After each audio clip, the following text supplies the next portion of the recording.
Hey folks, I hope everyone's doing all right. It's been a while since I've done any kind of writing or any posts on the blog, and well, as you can tell, this is a little bit different because this isn't the written form. This is me actually doing a video. Seems like all the cool kids are doing it right now, so I figured I'd give it a shot. I've just now started the second to the last class of graduate school. So hopefully I'll be able to be a lot more active here very shortly, and I appreciate everyone's patience with this.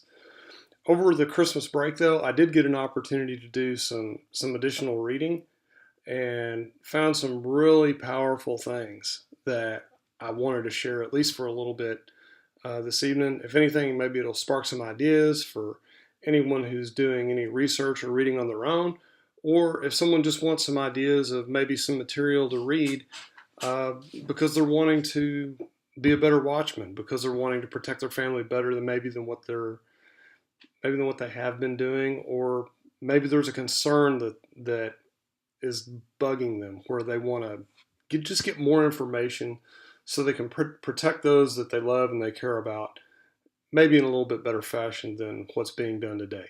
So what did I read over Christmas break? Yeah, stuff that a lot of people don't want to read. But what I read was Predators by Dr. Anna Salter. This book is a must-read for any parent, anyone who deals with children, hands down.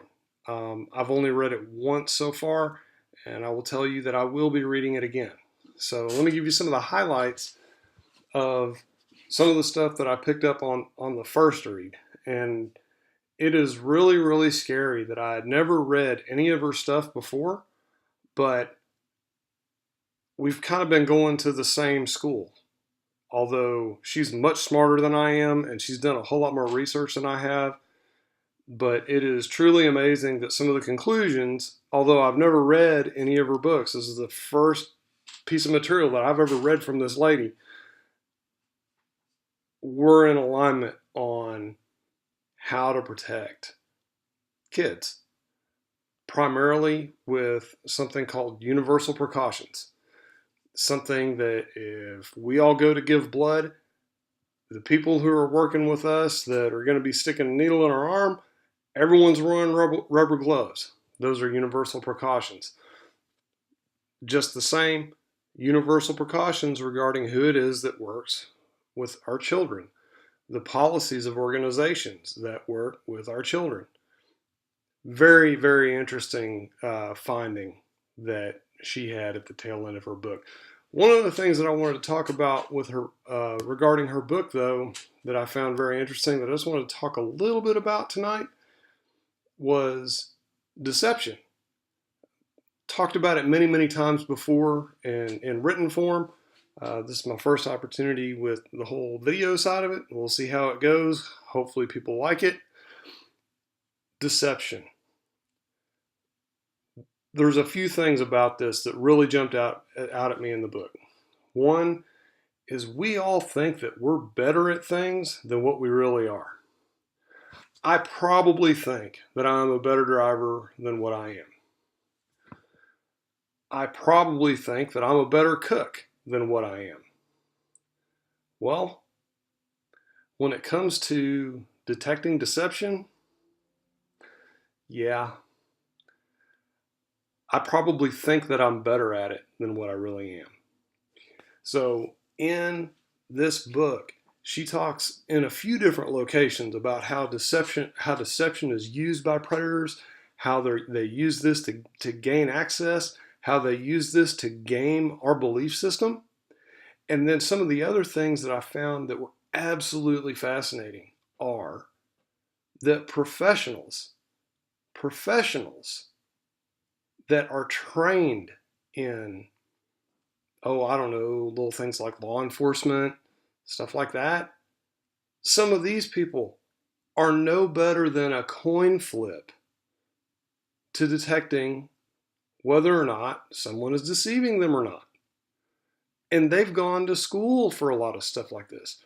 That's really, really powerful. That's really powerful stuff. So one of the studies that Dr. Salter did was it evaluated college students and their ability to detect deception.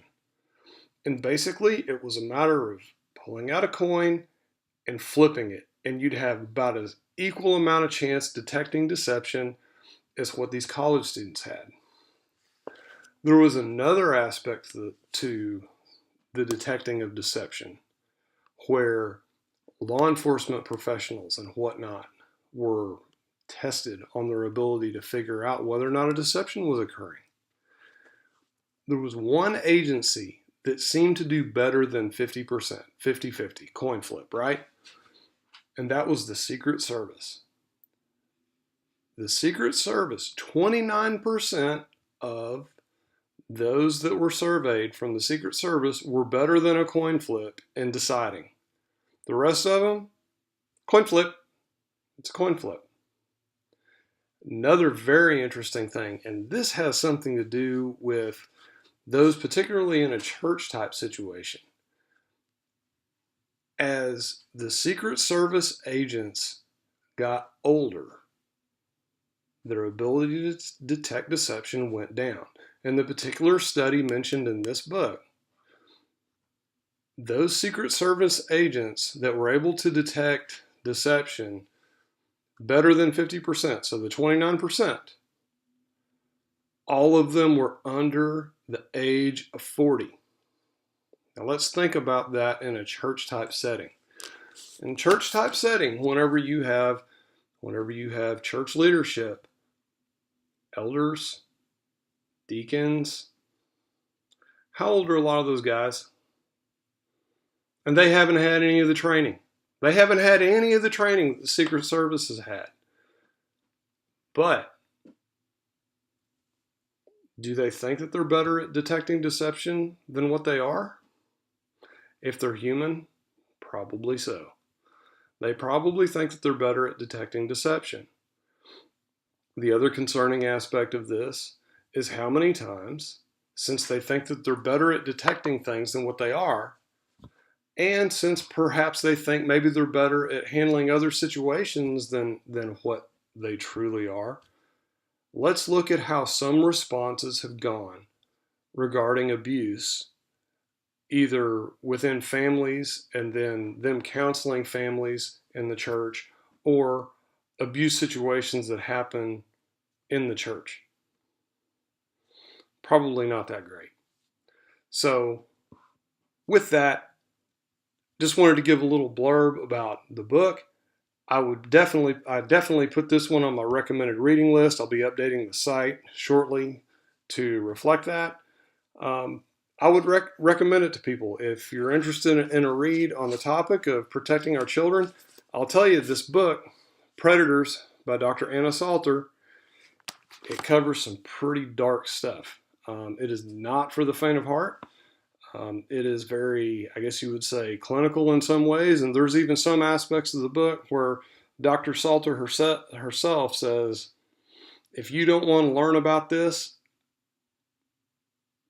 particular topic, which is rather dark, please don't read this chapter. So there's the brief warning that I'm going to give about that. Something else that I want to talk about real quick. I found out some wonderful news while I was on break. And then just this past weekend at the Mighty Men's Conference, it was announced. So I'm going to share this with y'all. Hopefully y'all would share it. Hopefully, maybe some of y'all would be interested in attending, and that'd be wonderful. At the Mighty Men's Conference this past weekend, it was announced the Tru Ministry Conference in Oklahoma City, August 23rd and 24th of 2019. The Ezekiel 33 Project will be there. We will be presenting. This ministry conference, don't think lectureship. This is not going to be a lectureship. This is going to be practical information that churches need, that people need as they work to spread the good news about Jesus. This is going to be a wonderful opportunity where there's going to be plenty of speakers lined up. Many that are doing excellent work right now. So this is going to be a very exciting thing that's going to be happening in August of 2019 in Oklahoma City. More details to come later, but absolutely wanted to give a plug out to the Tru Ministry Conference in Oklahoma City, August 23rd and 24th of 2019. Y'all have a good evening now. Take care.